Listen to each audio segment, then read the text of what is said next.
Je suis heureuse d'ouvrir la deuxième soirée consacrée à la forme d'une ville, qui est très différente de la première qui était consacrée à Strasbourg, puisque celle-ci parle d'un projet différent à la fois dans l'échelle et aussi dans la durée.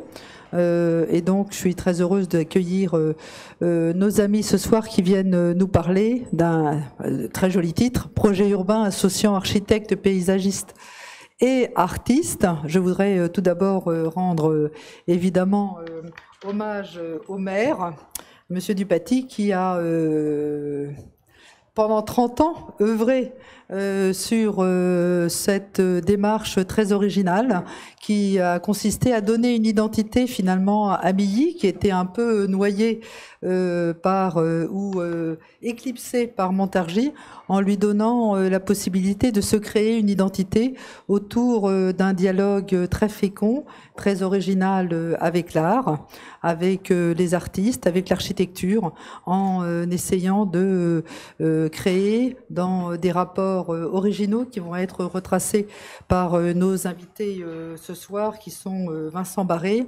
évidemment, qui est aussi à l'origine de ce projet, Sylvain Dubuisson et aussi Bruno Godin, qui chacun ont participé à ces aventures, a tracé donc un lien très fort entre chaque besoin finalement public, chaque équipement public et aussi un rapport à l'espace public, à la manière de vivre la ville, d'avoir envie de la rêver peut-être aussi, qui est, je pense, très exemplaire dans la démarche qui nourrit à la fois l'aspiration d'un certain nombre, enfin de nombre de nos concitoyens à vivre mieux et différemment, et aussi une action que le gouvernement souhaite mener autour de l'action Cœur de Ville, comment arriver à faire vivre mieux et plus fort nos cœurs de ville qui sont parfois un peu désertés et qui manquent un tout petit peu d'âme.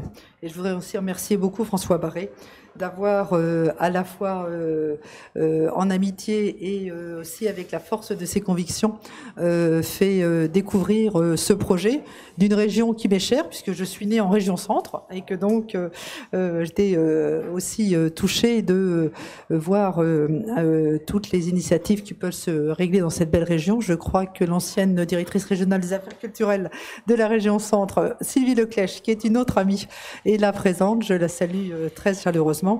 Je vais passer immédiatement la parole à notre modérateur, Claude Evenot, qui, vous le savez, est à la fois cinéaste, écrivain, urbaniste, professeur dans de nombreuses, à la fois universités et aussi dans des écoles d'architecture, et qui sera au mieux guider nos éminents invités dans cette finalement part du rêve qui peut exister aussi dans toutes les villes, quelle que soit leur taille. Et une ville comme Amilly, je pense, dit beaucoup de l'exemplarité et de l'inventivité, à la fois des élus et aussi de ceux qui savent s'engager à leur côté. Donc merci à vous d'être là ce soir et je passe tout de suite la parole à Claude Evenot.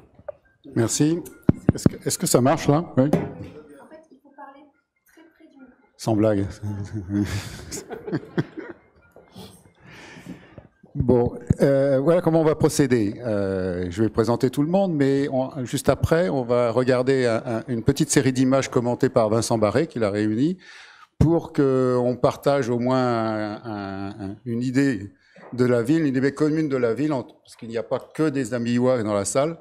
Et donc, on pourrait d'avoir des paroles un peu obscures en commentant des projets dont vous n'avez pas l'idée visuelle. Alors, je présente un peu tout le monde. François Barré, comme à l'autre bout, qui n'a aucun rapport de famille avec son voisin Vincent Barré, malgré la même orthographe. François Barré, qui a été directeur de l'architecture, directeur délégué aux arts plastiques au ministère, président du Centre Pompidou, etc., etc. Voilà. Non, ces deux fonctions-là ces trois fonctions-là sont particulièrement nécessaires à dire, puisque c'est aussi les passages qui te rendent compétent sur ce dont on va parler. Vincent Barré est un artiste, mais il a la particularité d'avoir d'abord été architecte. Sa formation, c'est pas une formation beaux-arts artistiques, mais une formation d'architecte. Il a travaillé même pendant longtemps comme architecte avant d'envoyer l'architecture au plot et de se lancer dans la sculpture. Également aussi dans le cinéma, puisque tu es réalisateur aussi de films artistiques, on va dire, hein, pour simplifier. Bruno Gaudin, lui, est architecte, peut-être strictement architecte. Non, il n'a pas encore abandonné, mais il n'est pas parti pour abandonner, puisque son agence fonctionne et qu'il travaille régulièrement. Sylvain Dubuisson, lui, est architecte et designer. Je l'ai plutôt connu d'abord comme designer qu'architecte, et puis petit à petit, il a daigné faire de l'architecture, après avoir fait des objets que je me souviens, les premiers, c'était dans les années 80, et c'était des objets tout à fait inédits, sans commune mesure avec ce qu'on avait pu remarquer dans l'histoire du design auparavant. Et puis Gérard Dupaty, le maire, un maire un peu particulier, puisque ça fait 30 ans qu'il est élu au premier tour, et que ça fait 40 ans qu'il est au conseil municipal, puisqu'avant d'être élu, oui, c'est ça. Voilà. Donc, c'est une longévité tout à fait particulière, qui s'explique peut-être parce c'est un maire sans étiquette. De nos jours, je pense que ça a plus d'avenir que certaines étiquettes. Enfin, oui, en ce moment, c'est ce qu'on se dit. Hein. Et qui est, on va dire, le point focal de toutes les actions qui ont été menées. Voilà. Qu'est-ce qu'il y a? Rien. Non. On pourrait éteindre la lumière. Ah oui, pour la projection, oui. Alors, ce que tout le monde a de particulier ici, c'est que depuis plusieurs décennies, et même moi, on s'est tous préoccupés d'une question: quelles sont les relations entre l'art, l'architecture et la ville? Et même soit en produisant des écrits, soit en passant directement de la commande dans ce domaine, comme l'a fait François ou comme l'a fait monsieur le maire, on a tous été on va dire impliqués, des parties prenantes de cette interrogation. Voilà. Donc on va en avoir une belle illustration avec ce que va nous montrer Vincent tout de suite. Allez, à toi Vincent. Bon.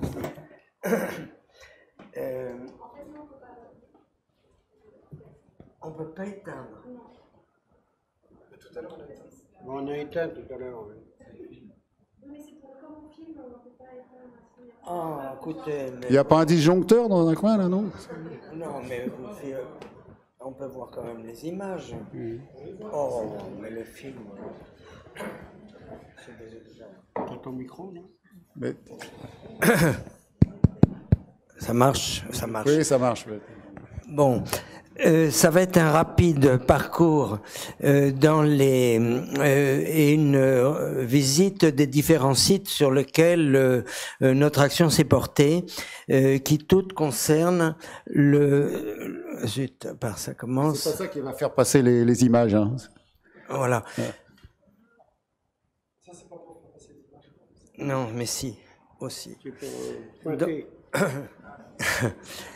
Alors, donc, une rapide visite de tous les sites, puisque notre action s'est attachée essentiellement au centre-bourg d'Amilly. Amilly est une ville de 4000 hectares, qui est dans l'agglomération montargeoise, Montargis et par ici. Là-haut, on rencontrerait la forêt de Montargis, et puis ça, c'est la vallée du Loing, qui traverse toute l'agglomération. Donc la zone sur laquelle on a travaillé est ce périmètre-là, qui jouxte une zone industrielle, qui jouxte la vallée, et je vous montrerai donc dans l'ordre à peu près l'ordre dans lequel se sont faites les choses, c'est-à-dire la place de l'église et de la mairie, qui est quelque part ici, juste contre une place basse, qui est une place dite place de Nordwald, profitant de la déclivité prononcée qu'il y a dans ce coteau. Puis nous irons dans le quartier des Terres Blanches, qui était un quartier un peu en désamour, puisqu'il n'avait jamais été correctement fini et il était considéré comme un lieu à problème, le quartier des Terres Blanches. Puis nous passerons par une ancienne gare le long de la voie ferrée et contre la zone industrielle, qui en fait d'ailleurs une proximité très étonnante de cette zone industrielle avec des grandes entreprises tout contre le bourg. Puis une incursion vers les tanneries, qui est ce nouveau centre d'art qui se trouve ici dans ce triangle, donc au pied du bourg, dans une zone inondable et non bâtie, qui est devenu un grand centre d'art qui fonctionne déjà depuis 2 ans. Et puis on terminera par un arrêt, alors que je me trompe pas, c'est là-haut?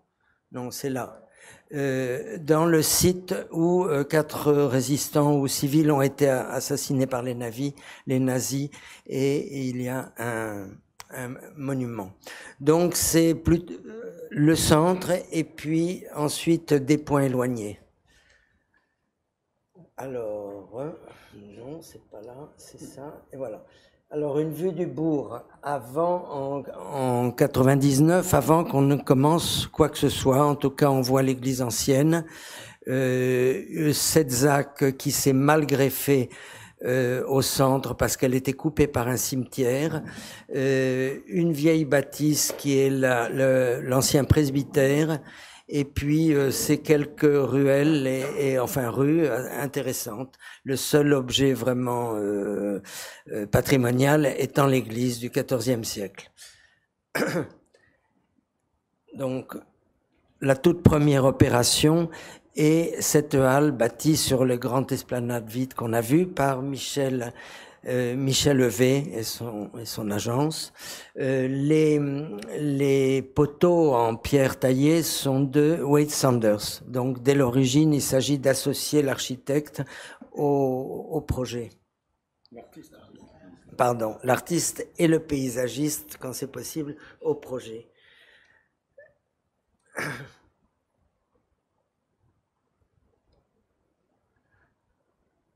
Au sol, on voit des pastilles qui représentent qui est un projet sur l'idée de centralité, comment le cœur de bourg est irrigué par toutes les forces de la commune. Donc, ça représente tous les lieux-dits et les hameaux et les quartiers de la commune. Ici, on est donc à 50 mètres de cette halle, près de l'église à gauche, dont on a refait le porche, et c'est un pignon peint qui a aussi été missionné pour le mobilier et les vitraux de l'église. La grille donc est dessinée par moi et voilà donc l'intérieur de l'église rénové par Florence Babich et Patrice de Brandois, et une très belle restauration et la construction d'un orgue haute allemand par le facteur d'orgue Bertrand Cattiot, qui est aussi qui vit dans la proximité, ce qui donne cette église donne lieu à des concerts de musique ancienne très régulièrement. L'autel, la croix, les luminaires de Quartas, un vitrail. Quand on sort de l'église, un grand mur bahut qui remplace le talus d'origine avec une fontaine, et puis sur le couronnement du mur, des gravures réalisées par une jeune sculpteur, Lucie Chaumont. Ça s'appelle À portée de main, et elle montre des sortes d'images de la consommation courante qui datent d'une certaine manière le bâtiment.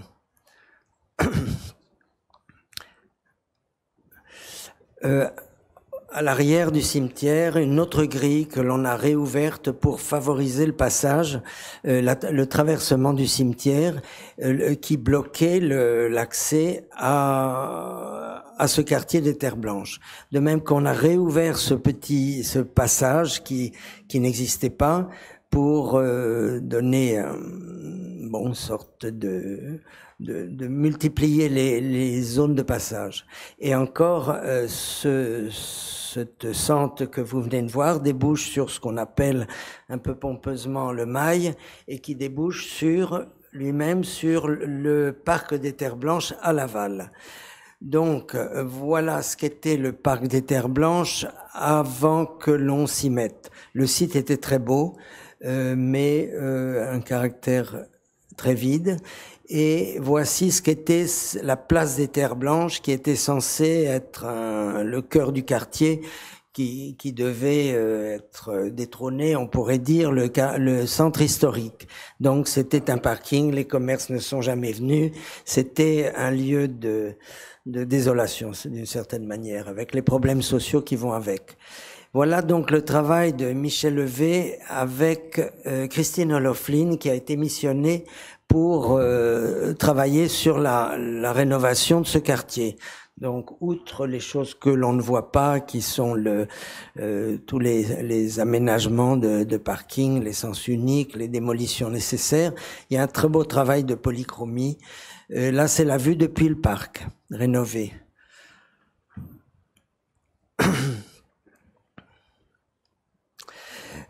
Donc à nouveau le parc avec une sculpture jeu des artistes les Simonet, qui aussi sont des voisins dans ce pays.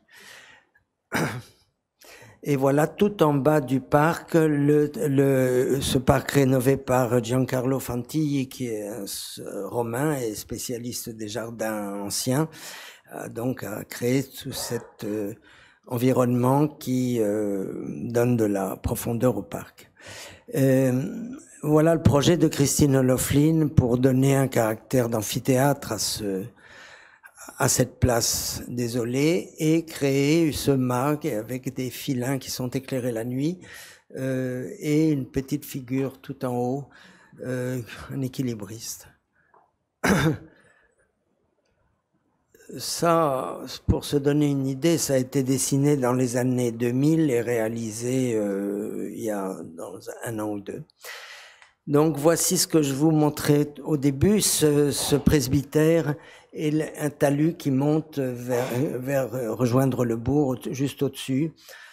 Presbytère, c'est plutôt une ancienne école religieuse. Et ça, l'ancienne ferme du bourg qui était encore habitée il y a une dizaine d'années.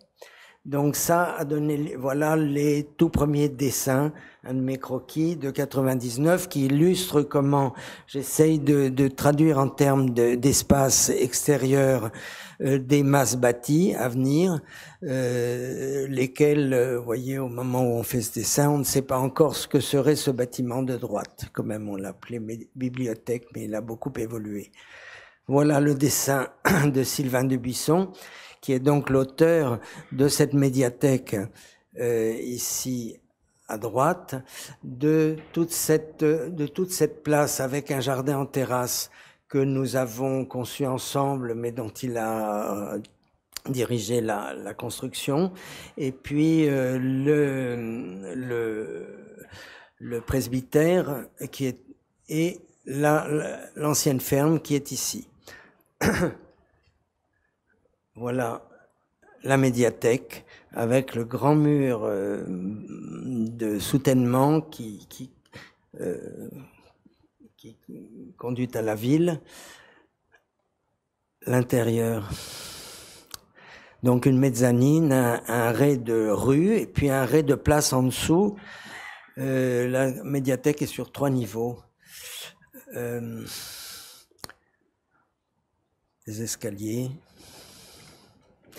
Le jardin intérieur de la médiathèque qui nous a valu de prendre le temps d'acquérir la parcelle voisine pour faire non plus un bâtiment droit perpendiculaire à la pente, mais un bâtiment L avec un très beau jardin une fontaine.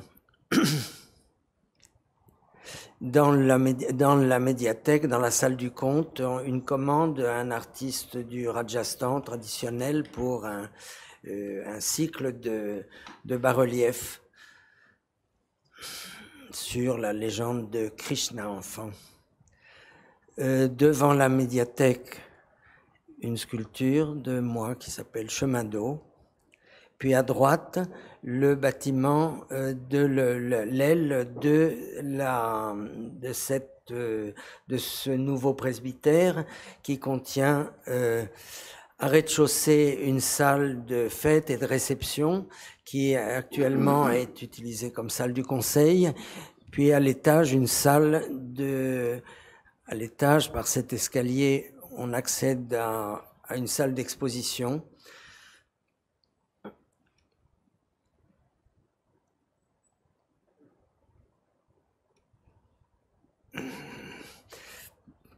Donc voilà ce qu'on voyait sur le croquis, ce que sont devenues ces trois terrasses, l'escalier qui relie étroitement à donc la place de l'église qu'on voyait tout à l'heure, à l'arrière l'ancienne ferme et derrière, et là la photo est prise depuis la médiathèque.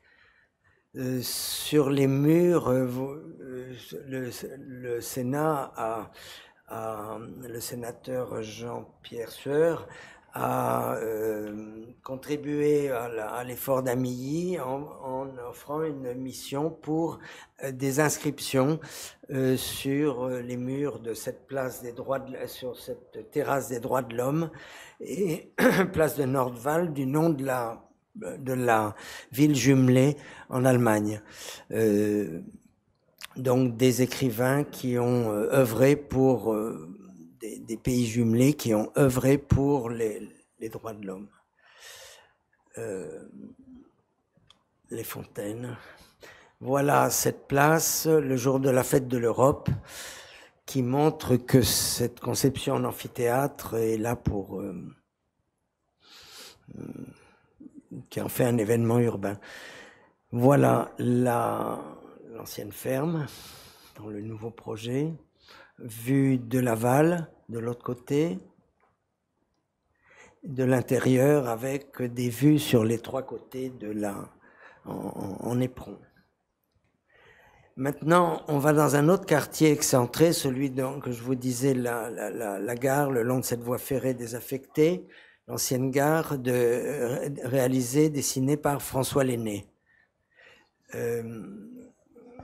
Voilà le vieux bâtiment historique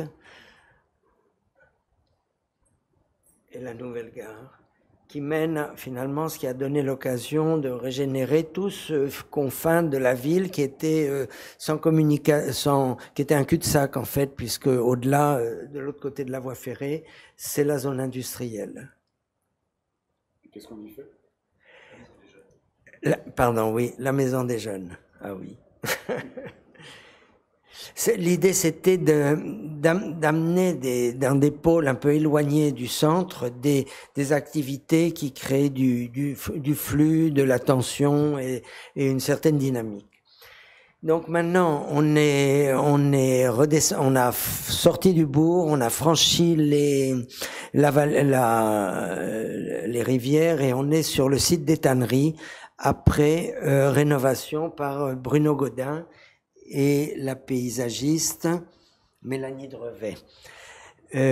Donc c'est si vous voulez, il y avait ces bâtiments, ici cette grande nef, on pourrait dire, ici un petit bâtiment annexe, enfin 2 bâtiments annexes. Et voilà, ça a été réuni à la droite par une coursive, aux 2 extrémités, Bruno en parlera mieux, les dessertes, mais c'est resté dans ses volumes d'origine et l'espace entre a été redynamisé. Voilà l'état au moment de l'acquisition.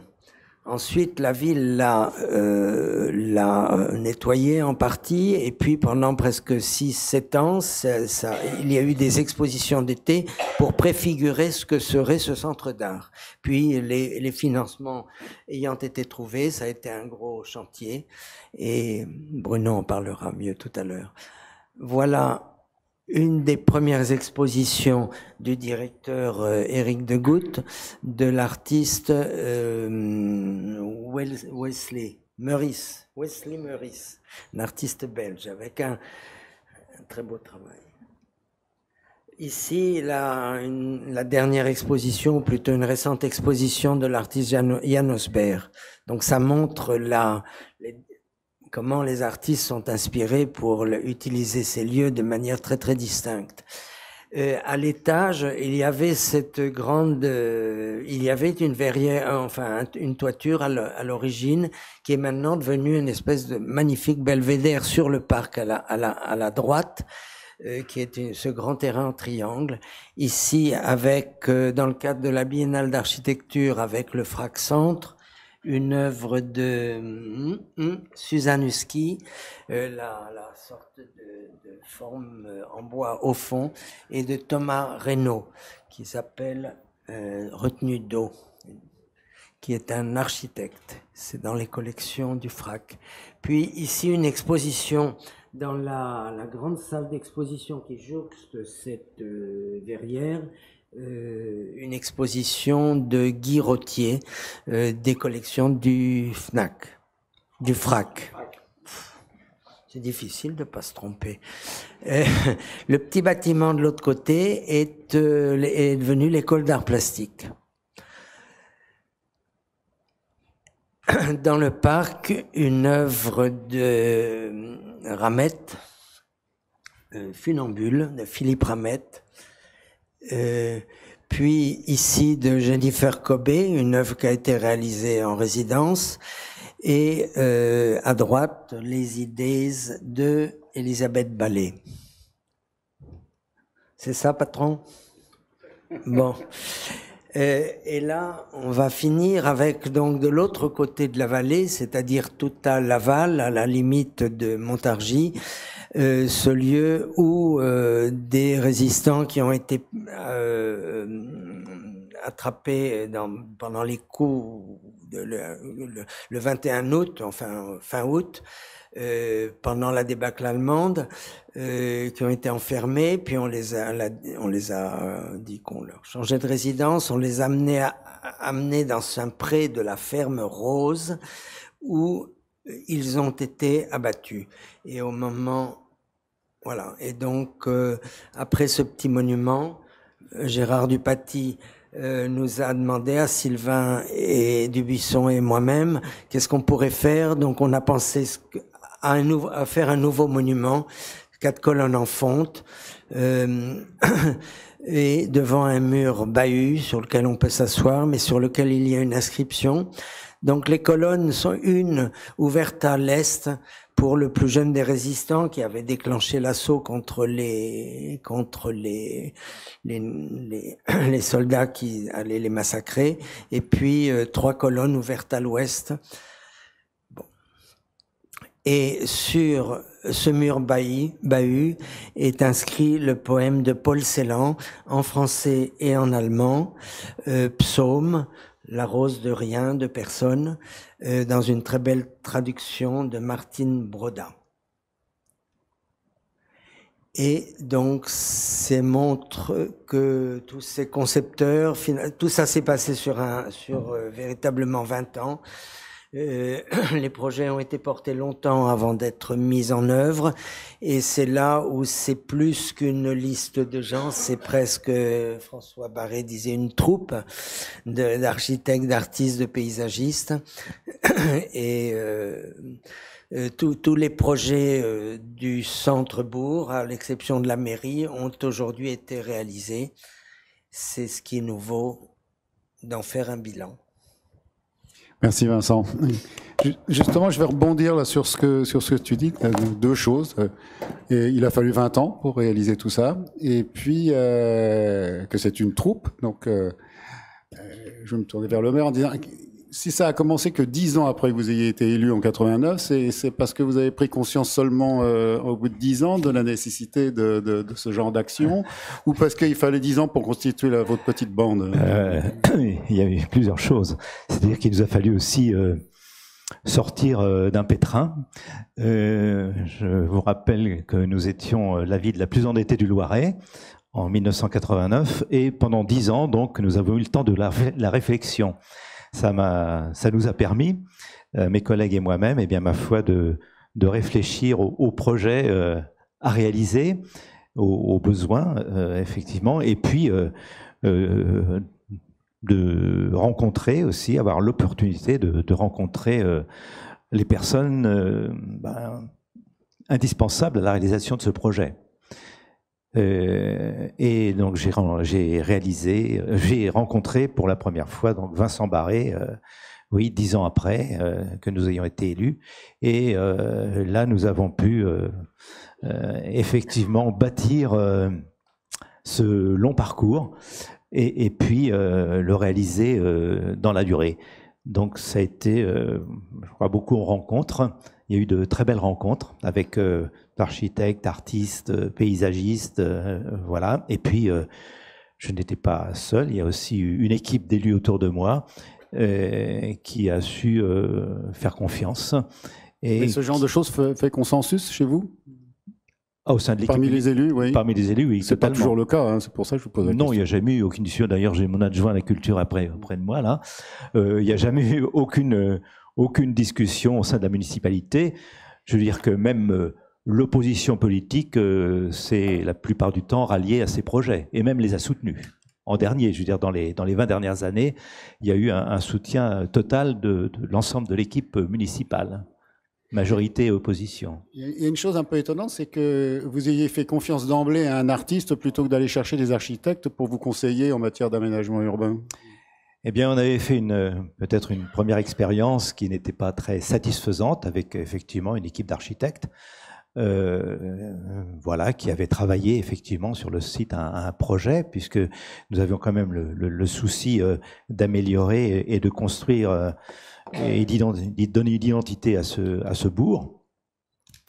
Mais je veux dire que c'est effectivement l'opportunité des rencontres qui fait que, n'ayant pas trouvé ce que j'attendais auprès de cette équipe d'architectes, eh bien, ma foi, j'ai rencontré Vincent Barré, et c'est là que, ma foi, je veux dire que nous avions partagé, ou en tout cas, il m'a ouvert les yeux sur ce qu'était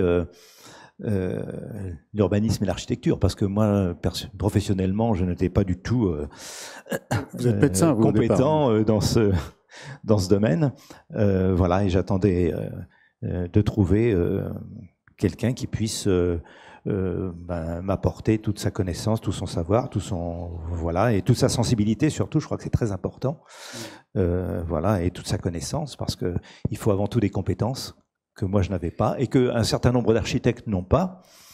Voilà, et parce que bon, l'architecture, c'est, je pense, aussi un art, mais c'est bien que les architectes... C'est un art très contingent. Oui.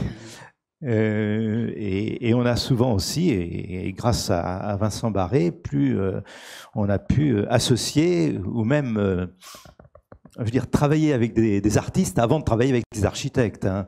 Je me souviens du projet de la Halle qui a été construit simultanément avec Michel Levé et puis Wade Sanders. Donc tout ça s'est fait simultanément. Donc c'est un travail d'équipe. Je veux dire que ce que l'on a souhaité, oui, c'est, Vincent le rappelait tout à l'heure, mais c'est donner une âme à ce bourg qui n'en avait pas ou qui n'en avait plus. Un peu abandonné, et voilà. Et je pense que pour donner une âme justement à ces espaces en déshérence, je crois que la présence des artistes est indispensable. En tout cas, c'est comme ça que je l'ai entendu. Comment les habitants ont réagi à chaque nouveauté comme ça qui a été distribuée dans l'espace public? Toute l'histoire des 30 dernières années, c'est plutôt une histoire d'échec que de réussite auprès du public. Quand il s'agit de déposer des œuvres à l'extérieur. Les 10 premières années, il y a eu une grande attente. Donc, c'est sur les 20 dernières années. Mais là, ça s'est fait dans le temps. Et puis, je veux dire qu'il ne faut pas asséner des vérités comme ça. Il faut réaliser et ensuite donner au public le temps de percevoir l'architecture ou les formes que l'on veut donner à ces espaces ou à ces bâtiments. Et je pense que les choses se font assez naturellement. Donc les critiques, bon, il y en a, en tout cas il y a des réflexions et que l'on entend, bien entendu, mais vous savez, moi je suis pas très partisan de la démocratie participative au premier degré. Là, c'est les habitants qui décident et c'est l'élu qui réalise. Pas de gilets jaunes, vous. Il y en a, oui, bien sûr, partout. Mais voilà, donc je pense que je m'adresse surtout à des gens compétents dans tous les domaines. J'essaie de m'entourer de personnes compétentes, aussi bien parmi les élus que parmi les conseillers en architecture ou les artistes, voilà. Et je pense que ce sont eux qui font ce travail. Et moi, je ne fais que réunir. Voilà. Et François, qu'est-ce que tu penses de ça? Parce que tu en as passé des commandes publiques, tu en as créé des situations de rencontre entre art et architecture, avec même, si possible, la possibilité, le désir de fabriquer des petites bandes aussi. Et ça semble quand même exceptionnellement réussi, quoi.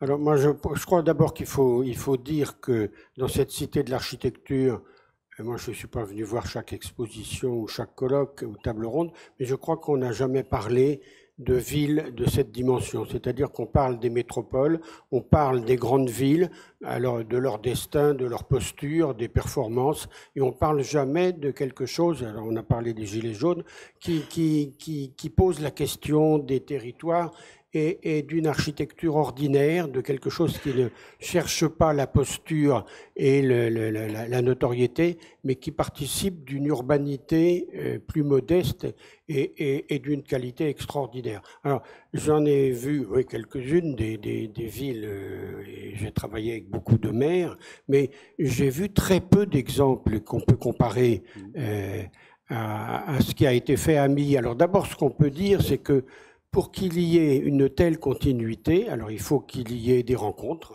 Et la rencontre entre Gérard Dupaty et Vincent Barré, elle est formidable. Gérard Dupaty dit d'une manière assez jolie qu'il y a entre eux une confiance inconsidérée, voilà. Et donc ça, c'est une véritable garantie. Et puis, il y a quelque chose qui va plus loin que la durée d'un mandat. Et je veux dire que la temporalité de l'architecture, elle est moindre que celle de la ville, mais elle est bien supérieure à ce qu'est la durée d'un mandat. Et on voit bien que dans parfois la recherche de la performance, il y a quelque chose qui relève de l'événement et pas de la durée de la ville.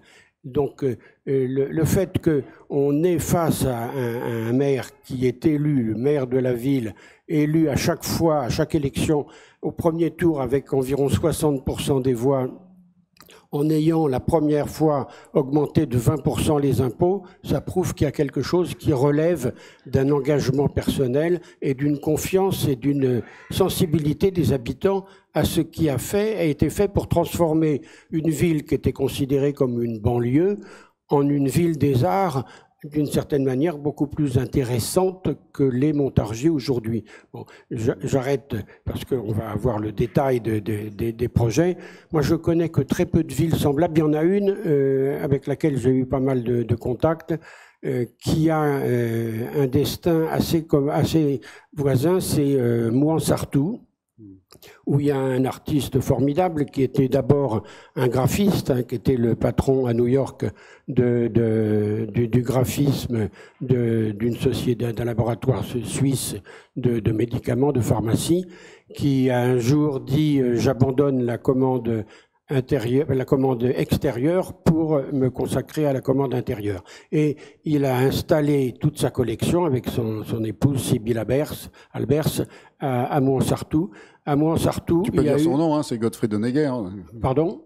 T'as pas dit son nom. Ah, Godfried Honegger, je l'ai pas dit. Oui, alors grand artiste, Godfried Honegger. Et donc il a créé l'espace de l'art concret. Et il y a eu une complicité fort longue. Et on doit dire, d'ailleurs, je reviens à ce que je disais sur la durée de l'architecture, il faut des maires de développement durable. Hein, donc on en a un exceptionnel, et ça n'est pas fini. Et André Aschieri, qui était un prof de maths, qui était devenu maire à a une longévité du même type que vous. Et aujourd'hui, c'est son fils qui est devenu le maire. Il a fait travailler Philippe Gazeau, Marc Barani et tout un tas de très très bons architectes. Et donc, il y a là, dans la ville, toute une série d'artistes qui ont travaillé. Il y a quelque chose qui fait que, véritablement, c'est passé dans la durée le même type d'expérience. On a, dans un genre un peu différent, à Sérignan, un maire qui, tout d'un coup, a eu l'envie d'inviter des artistes contemporains. C'est Daniel Buren qui, le premier, est intervenu pour saluer la création d'un musée d'art contemporain qui fait aujourd'hui 3000 mètres carrés. Et puis Pénadeau, Hérault, Dado, d'une manière posthume, ont été présents dans la ville. Et puis après, il y a d'autres exemples qu'on pourrait donner, mais qui sont à chaque fois des exemples ponctuels, dont certains sont admirables. Moi, j'ai toujours été très sensible à ce qui a été fait par Joseph Kossuth à Figeac, où là, autour du musée Champollion et de Champollion, le grand homme de Figeac, et de la création d'un musée des écritures, on a fait un curtage d'îlots, c'est-à-dire qu'on a sur le modèle de la rosette, on a fait véritablement une œuvre qui est une œuvre praticable, qui est à la fois texte et contexte, et qui a complètement changé la traversée de la ville. Bon, on pourrait donner d'autres exemples. C'est une pierre de Rosette gigantesque à l'échelle d'une place, c'est ça? Voilà, c'est ça, la pierre de Rosette. Bon, et puis après j'arrête. Il y a tout un tas d'autres exemples, notamment dans une volonté, non pas de démocratie participative, mais un petit peu quand même, par l'association des nouveaux commanditaires, qui, eux, ont beaucoup travaillé sur des villes de cette dimension. Parce qu'autrement, la commande publique, pour l'essentiel, elle se passe, là encore, en dehors de ces villes de 10 000 habitants. Et on aimerait bien qu'il y ait des expositions sur ces villes qui sont plus exemplaires dans le bonheur de vivre et celui de l'urbanité que beaucoup de grandes villes. Il y a une chose qui me frappe, c'est que tu as l'air de dire que la condition sine qua non, c'est vraiment une condition politique. Et une condition politique de longue durée totalement antinomique avec la démocratie participative, enfin représentative telle qu'elle est faite. Donc c'est un appel à un gouvernement princier, à l'autoritarisme doux, comme certains en rêvent aujourd'hui. Enfin, trouver des continuités... Moi, je crois qu'en matière d'art, en matière d'art, la démocratie directe, c'est une connerie. La démocratie est déjà quelque chose de difficile en matière de création. Je veux dire que s'il est véritablement le terme de la représentativité démocratique, qui est la notion de majorité, devait s'appliquer à l'art, TF1 et BFM seraient les deux télévisions les plus culturelles et les plus créatives de France. Vous voulez ajouter quelque chose? Non, je partage complètement ce point de vue. Voilà, mais je pense que la durée, effectivement, est indispensable.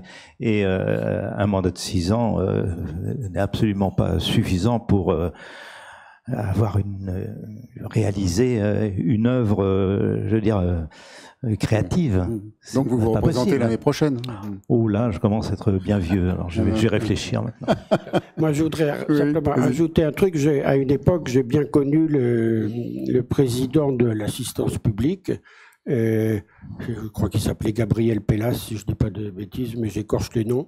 Mais en tous les cas, cet homme avait fait construire, pendant son premier mandat, des hôpitaux, dont certains étaient vraiment, du point de vue architectural, d'une grande médiocrité. Et puis, il a décidé de renouveler son mandat, et on l'a nommé pour un deuxième mandat.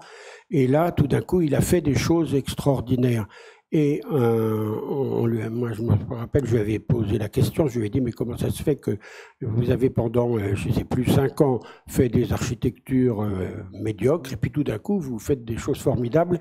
Il m'a dit, mais oui, parce que maintenant, je suis obligé d'inaugurer ce que j'ai fait construire avant. Voilà. Vincent, tu t'es retrouvé premier conseiller, on va dire, dans cette histoire, et puis tu es un agent double, en fait, puisque tu es architecte et artiste. Et quel est le meilleur conseiller dans ce genre d'affaires? Quel est le regard le plus pertinent, celui qui voit avec le plus d'acuité les besoins en termes de forme urbaine? C'est l'artiste ou l'architecte? Bon, moi j'étais déjà un habitant, c'est-à-dire que je connaissais tous ces lieux très bien.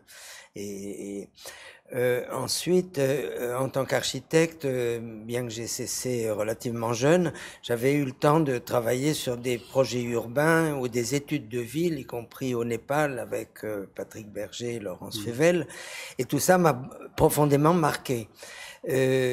Quand soudain j'ai eu cette connivence avec Gérard Dupaty, où j'ai compris que ces avis, ces intuitions dont on parlait allaient déboucher sur des rencontres avec des concepteurs, puis sur des projets qui eux seraient longs à mettre en œuvre.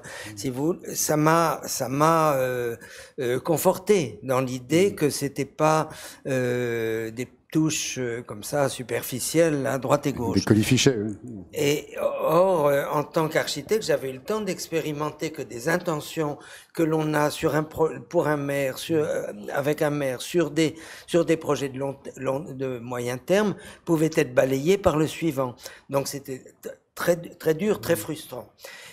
Donc il y a eu une certaine climat qui s'est installé, pas seulement entre nous deux, mais avec toutes les personnes qui petit à petit se sont joints à ce travail. Et là, on va pouvoir entendre Sylvain et Bruno là-dessus. Mais ça en a fait, et les artistes, et c'était, si vous voulez, mon travail, c'était aussi d'intéresser des gens qui venaient, que je connaissais et qui venaient de loin, qui ne seraient jamais allés soumissionner à Amilly sur tel ou tel projet.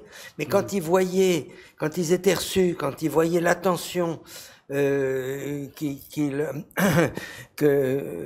lesquels ils étaient reçus, l'écoute qu'il y avait, eh bien ça a fidélisé, on pourrait dire, ces personnes. Sylvain a travaillé quasiment dès le début, vers 2002, j'imagine, tes premières esquisses pour la médiathèque, et il vient de terminer la rénovation de la ferme. Donc, il y avait un climat exceptionnel. Je voudrais rajouter quelque chose à ce qui a été dit tout à l'heure, parce que sans trop mobiliser la conversation. Mais il y avait eu, avant mon arrivée, notre rencontre, une étude d'ensemble, un diagnostic suivi de préconisations. Donc c'était une étude globale, on pourrait dire un master plan qui s'attachait un peu à paysager d'une manière un petit peu légère le centre-bourg. Or,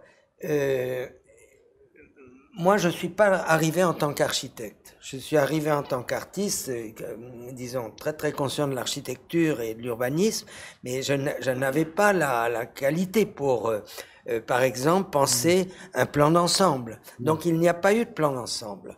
Mais il y a eu l'idée tout de suite des choses dont j'avais parlé avec Patrick Berger quand j'étais son associé très jeune.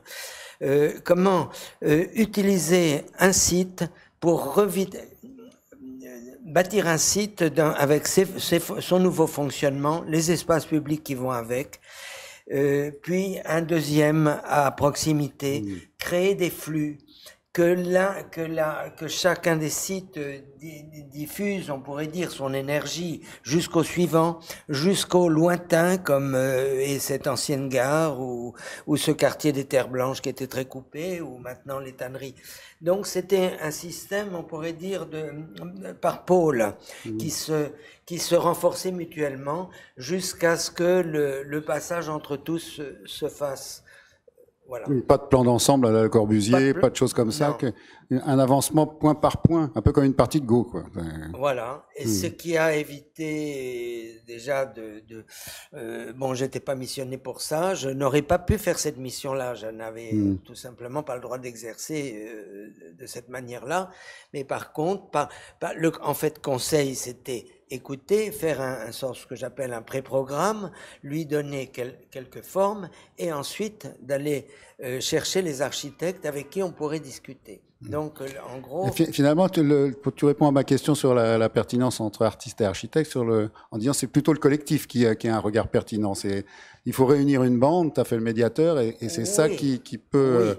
être le plus adéquat à la question posée. Sachant que là, vous parlez de sensibilité, c'est pas les mêmes sensibilités, hein, Gregorio Quartas pour travailler dans l'église et sur ce pignon, que Christine O'Loughlin pour faire le labyrinthe de Chartres dans la ZAC des Terres Blanches, dans le quartier des Terres Blanches. Bon, c'est pas les mêmes personnalités. Donc c'était aussi Michel Levé avait déjà beaucoup travaillé sur de l'urbanisme et de la réqualification de quartiers en déshérence. Bon, chacun. Je suis pas non plus un chef d'orchestre, mais dans tout le temps, Gérard, les élus rencontraient les concepteurs possibles et puis discutaient avec eux, puis choisissaient. Ensuite, le travail commençait avec les concepteurs. Sylvain, tu veux pas arrêter de te cacher là, t'approcher un peu là. Oui, il y a une chose en visitant la ville avec tous là, ce qui m'a frappé, c'était le soin. Tu sais, la qualité des détails un peu partout. Ça m'étonnait pas dans l'architecture que tu as construite, parce que vu ton parcours et puis ta posture toujours un peu maniaque sur la fin, le fini des choses, mais voir ça à l'échelle d'un bourg entier, où le moindre projet, que ce soit un mur de soutènement avec les gravures de cette jeune artiste, ou d'autres choses, à chaque fois, tout était précisément élaboré, conçu et soigneusement exécuté. Est-ce que tu penses que c'est ça, il y a un esprit design ou artisanat d'art indispensable pour faire une ville de qualité? Alors, on entend. Oui, on t'entend. Donc moi, je suis surtout connu comme designer, et les seules commandes d'architecture, mais comme ça, on entendra. Les seules commandes d'architecture que j'ai pu avoir sont celles qui ont été faites à Amilly et quelques-unes dans la région de Bordeaux. Ce qui est manifeste là, c'est qu'il y a une continuité entre la discussion et le projet urbain qui est initié par Vincent, qui définit plus ou moins une volumétrie et des implantations et des fonctions. Tout ça discuté évidemment en fonction des programmes et des finances avec la mairie sur le long terme. Et la volumétrie de l'architecture, elle reste dans des codifications très simples. François l'a souligné. Il n'y a pas d'effet pratiquement sur la question de l'architecture, et il y a véritablement une attention sur la qualité de l'exécution et de la fabrication de l'architecture, oui. Aussi bien dans le gros œuvre que dans les détails de l'architecture intérieure. Oui, c'est ce qui m'a semblé aussi, mais tu penses que c'est la règle, c'est indispensable? Je pense que j'ai un père qui a su faire cette chose. C'est-à-dire, pour moi, mon père est quand même la personne qui a, dans sa génération, enfin une des personnes qui était le plus attachée à la question du second œuvre. Donc il y a, peut-être que je pourrais même... C'est de l'atavisme, c'est ça? Je peux même parler de mon grand-père, disons, qui était aussi un architecte exceptionnel sur la question du second œuvre. Voilà. Et je pourrais même faire une remarque qui ferait bondir mon père, que je commence à dire, c'est que je pense qu'on est des architectes décoratifs. Mon père serait fou furieux d'entendre ça. Mais, ça, c'est d'ailleurs, il y a plein de gens qui seraient un peu étonnés, mais pas seulement ton père. Je pense, peut-être je m'explique là-dessus. C'est la question du dessin est très très importante dans le dessin de l'architecture, qui nécessairement quelque part approche la question du décoratif. Je sais pas, quand je vois une façade de mon père, il n'y a pas un architecte de cette génération qui dessine les proportions. C'est un pattern, c'est un dessin, je pense. Voilà. Et mon grand-père avait cela aussi, et je pense que j'ai cela aussi. Ça vous laisse quoi? Non, ça, oui, j'avais pas pensé à ça en regardant la façade de l'immeuble de l'avenue du Commandant Mouchotte à Paris, par exemple, là, parce que Ben moi, j'y pense tout de suite. Ouais. que j'apprécie par ailleurs, mais j'avais pas pensé dans les termes que tu viens J'y pense tout de suite. Je pense qu'il y a une notion bon, il faudrait que les architectes détestent, hein, mais que j'apprécie beaucoup, c'est la question du décoratif. Ouais. C'est surtout que le mot ne dit pas la même chose pour tout le monde que ce que tu... C'est pas la même chose que ce que tu dis, toi, avec ce mot. Peut-être. Je trouve que le côté... La finesse de l'exécution, le soin... Non, il y a plusieurs choses. C'est plutôt ça que... Non, il y a plusieurs choses. Pour moi, il y a à la fois le dessin et à la fois l'attention sur la question de l'exécution. Hein, c'est pas seulement du dessin gratuit, c'est du dessin à exécuter. Hein, il y a vraiment ces deux notions ensemble. Il y a une question presque technique. Là. Lorsque vous discutiez ensemble, Vincent et toi, sur cette place comme ça, la place basse, hein, celle qui est fermée d'un côté par la médiathèque, de l'autre côté par les cascades, donc quelque chose qui est dessiné principalement par Vincent, l'artiste, d'un côté, et par l'architecte de l'autre côté. Mais le tout forme une place dont les proportions sont de manière très sensible, harmonieuse, quoi. On le perçoit tout de suite. Comment vous avez élaboré ça ensemble? Comment vous avez ajusté les volumes, tout ça? Il faut parler avec Vincent. Non, tu peux commencer. Tu as le micro, là. Non, je pense que c'est très important parce que je pense que disons, la volumétrie urbanistique, c'est Vincent qui la donne. Donc je pense que c'est bien si Vincent en parle. Et ensuite, il y a un côté, même dans son approche, qui est très monumental. Les proportions des blocs, tout ça a une présence extrêmement monumentale qui est à la fois, il y a de l'intimité, mais en même temps il y a de la monumentalité. Voilà, je sais pas, Vincent, peut-être. Oui, c'est quand même du monument furtif. Hein, on n'est pas assommé par la. Bien sûr. C'est pas du Richard Serra ou des choses comme ça. Mais Vincent, vas-y alors. Il y a effectivement ce dessin de 99 qui est celui qui vous a dit, mais oui, il m'aide à réfléchir, ce gars-là, il m'aide à réfléchir. Quand j'avais vu les projets de cet architecte, dont Ballereau, pour ne pas le nommer, qui faisait des sortes de grandes descentes de cascades depuis rien du tout à l'amont et rien du tout à l'aval, je lui ai dit c'est pas ça qu'il y a dans la région. Il y a des villes comme Ferrières, Château-Landon qui ont des murs bâtis sur des coteaux, qui ont des murs magnifiques. Donc voilà, j'ai eu tout de suite cette vision-là. Là où l'emplacement des terrasses, il y avait des sortes de ruines qui m'a fait penser que c'était comme une inscription d'histoire, en fait, ces terrasses, et puis avec un filet d'eau qui fait un peu comme dans les jardins arabes. Bon, tout ça est venu très tôt. La surprise étonnante, c'est que c'est resté dans ma tête très très clairement, et quand Sylvain a eu la commande d'abord d'un bâtiment puis de cette place, il y a eu, parce qu'on s'estime et on se connaît de toujours, une confiance, une attention que je n'ai jamais vue entre un artiste et entre un architecte et un artiste. Les artistes arrivent toujours au dernier moment et on leur dit tu fais ça ici. Et ils sont inhibés, donc ils pensent pas à gueuler. Et les architectes... Ce qui n'est pas ton cas, par contre. Non, moi je gueule. Et mon père, en finissant, on parle des pères, il m'a dit les architectes sont des ayatollahs. Ça m'est revenu il y a quelques jours. Et qu'est-ce qui a été spécifique? Qu'est-ce qui a été spécifique à Amilly? C'est que il n'y a jamais eu ce type de relation.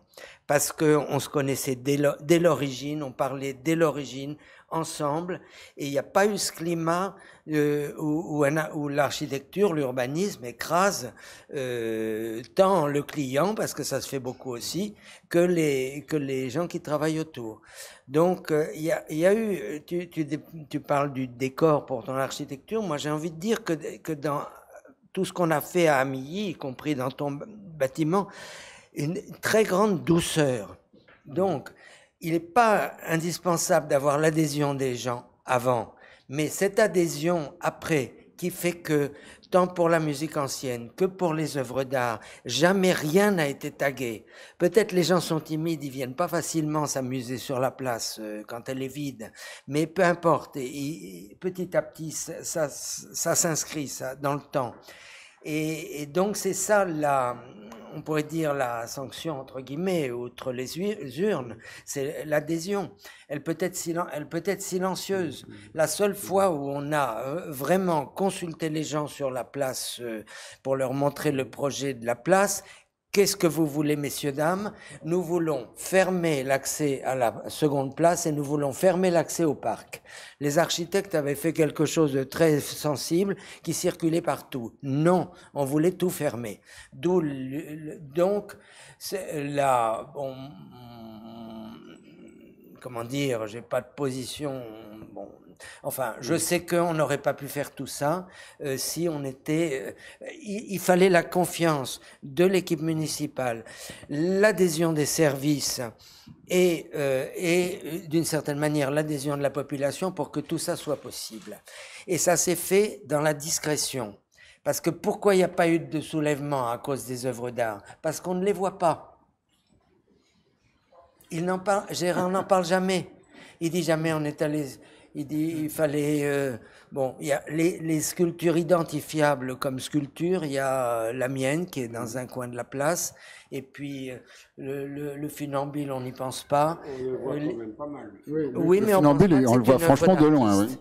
On pense que c'est une œuvre de décor urbain. On ne pense pas que c'est Christine O'Loughlin qui a fait des choses à la Défense. Et les piliers, on n'y pense pas. L'église, on rentre et tout est à sa place. Donc le fait que l'œuvre d'art soit là comme si elle avait toujours été là, c'est une qualité qu'on peut viser, mais là, c'est par astuce politique et sens de la communication avec sa population que Gérard a réussi à faire tout ça. C'est-à-dire que tu adhères à ce que disait Kowalski à l'occasion d'une commande à la Défense, qui disait « Je ne fais pas de l'art dans la ville, je fais de la ville avec des moyens de l'art ». Parce qu'il avait refusé de poser une œuvre sur un socle. J'adhère. À toi. Bruno, oui, t'es arrivé le dernier, toi, et donc tu t'es retrouvé confronté à la bande déjà constituée, et ça fait une curieuse maîtrise d'ouvrage. Est-ce que c'était un confort ou une déstabilisation initiale? J'ai pas eu l'impression d'avoir affaire à une bande ou à un clan, parce que effectivement, ou un gang. Non, je crois que j'ai eu l'impression plutôt d'avoir affaire à une écoute, c'est-à-dire que les choses n'étaient pas préfabriquées ou prépensées. Je pense que ce qui permet ce qu'il y a de particulier, c'est la possibilité d'un dialogue, en fait. Ce qui est singulier dans cette démarche-là, c'est qu'au fond, à l'inverse de ce qui se passe dans la commande publique habituelle, qui a tout son mérite et ses qualités, c'est que cette rencontre, ce n'est pas simplement une rencontre, je dirais, amicale ou parce qu'on se connaîtrait. C'est l'idée qu'on puisse échanger une parole ou des paroles entre des acteurs qui ont chacun finalement en même temps, comment dire, un rôle à jouer. Ce que je veux dire, c'est que un maire joue le rôle du maire et développe son ambition politique. Un artiste a son projet artistique. Un architecte peut-être développe une autre approche du territoire, de l'espace, et c'est peut-être l'idée très forte que chacun est dans son rôle, mais en même temps que ce dialogue se construit, se fabrique. Donc à l'inverse d'un processus habituel où finalement on passe par une démarche qui consiste à dire je choisis un site, je fais un programme et ensuite je demande malheureusement trop souvent à l'architecte d'exécuter le programme, au sens qui peut être un peu terrible du mot parfois. Et donc je pense que dans la période là qui est la nôtre aujourd'hui, moi, ce que je trouve intéressant, exemplaire dans la démarche, c'est de prendre le risque de se dire que un architecte peut avoir un mot à dire sur le programme, peut-être un artiste peut avoir quelque chose à dire de l'architecture, et un maire peut avoir un point de vue sur l'architecture et sur l'espace, et que finalement les rôles sont quelque part un peu, chacun déborde de son rôle, tout en étant, je dirais, en même temps conscient de ses responsabilités qui sont les siennes et des outils avec lesquels il travaille. Et donc, je pense que ce décalage, il est quand même extrêmement précieux parce qu'il permet cette discussion et ce dialogue. Donc, je n'arrive pas là dans une situation où les choses sont déjà instruites, mais où il s'agit au fond, plutôt de les instruire, à tel point que, arrivant dans cette halle, il y a déjà une galerie d'art à Amilly, donc des artistes qui sont très présents et qui sont soutenus par la mairie, et il y a déjà des artistes qui ont investi ce lieu, et donc qui ont déjà donné un point de vue sur ce lieu, qui ont déjà révélé peut-être le potentiel de ce lieu. Donc au fond, il faut être à l'écoute de cette situation. Tu avais suivi toutes ces choses auparavant, ou on te les a livrées comme récit du lieu? Alors, quand on arrive en 2007, il y a déjà une exposition qui est en train de se monter, et donc finalement, avec cette friche, il y a déjà une appropriation qui est faite par des artistes. Donc c'est à la fois une chance et en même temps c'est quand même très impressionnant, parce qu'on se dit il y a des artistes qui ont déjà un point de vue là-dessus et qui font des choses merveilleuses avec ce lieu.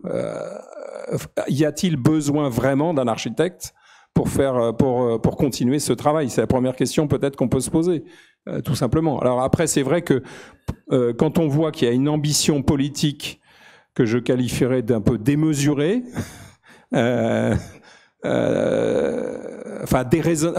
pourrait dire déraisonnable, parce que faire un centre d'art contemporain... Il était déjà considéré tout à l'heure, maintenant il est démesuré. Voilà. Non, mais démesuré au sens où dire on va faire un centre d'art contemporain à Amilly,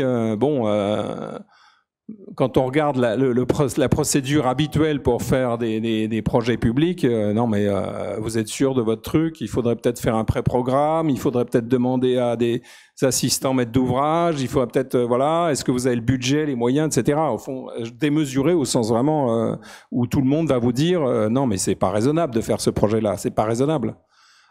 Voilà, donc on arrive un peu dans ce contexte-là. Donc cette discussion, elle est intéressante parce qu'il y a cette ambition politique démesurée qui est quand même un moteur très très fort pour l'architecture, de dire bon bah là il y a une volonté politique, comment on peut l'accompagner et s'appuyer là-dessus pour faire de l'architecture. Oui, ça te permettait d'oser cette volonté politique. Mais est-ce que tu avais l'impression de fabriquer quelque chose qui était en rapport avec une communauté urbaine, avec des gens, avec un contexte? Est-ce que ça devait résonner avec tout ce que tu avais pu découvrir avec Vincent et Sylvain dans le centre-ville? Ou est-ce que c'est quelque chose de très étranger à cause de la distance qu'il y a entre la tannerie et le reste? Alors, non, c'est pas étranger, parce que si on aborde le projet en se disant c'est d'abord un paysage, ce lieu est un paysage. Et Amilly, c'est vrai que c'est un territoire très étendu. Ce sont des lieux très différents. Il y a des situations de bord de route qui sont des situations de faubourg moderne, on pourrait dire. Il y a une situation de bourg que vous avez décrit et que vous vous êtes approprié. Et puis il y a cette situation de vallée, il y a des paysages très ouverts, il y a une zone industrielle très très forte. Donc c'est un territoire qui est difficile à appréhender d'emblée et qui est, on pourrait dire, fait par partie ou par fragment.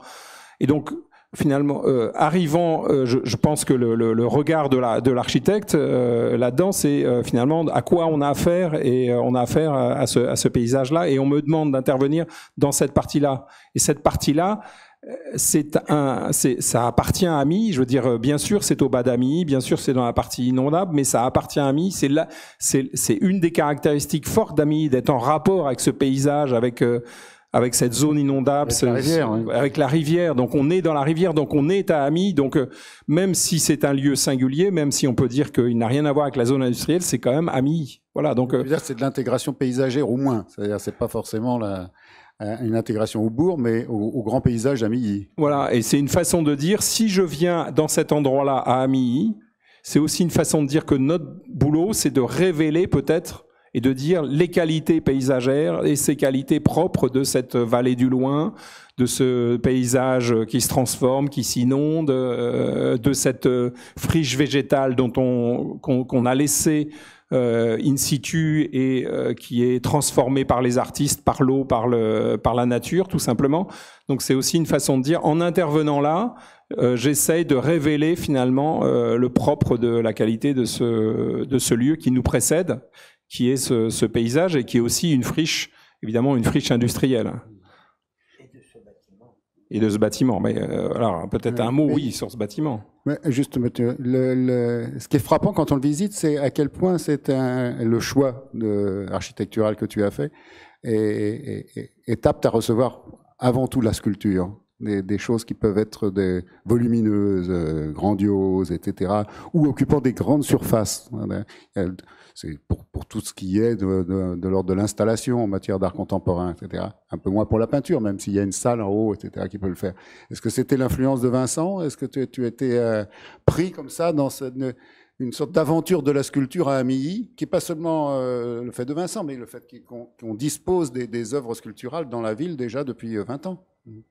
Oui, alors je pense qu'effectivement la question de l'échelle du lieu est quand même essentielle, mais le propre en même temps d'un artiste, d'un sculpteur qui s'installe dans un espace urbain, c'est qu'il est confronté quand même à une échelle qui dépasse très largement l'objet son intervention. Elle peut être petite, mais elle s'adresse et elle résonne à une grande échelle. Donc c'est quand même le propre aussi du travail, je pense, de Vincent, comme de bien d'autres, de dire, bon, avec cette intervention, je requalifie un espace qui est bien plus large, évidemment, que l'objet lui-même. Donc ça, je pense qu'on partage quand même entre À la Tadon, on a l'impression que c'est l'inverse qui fonctionne.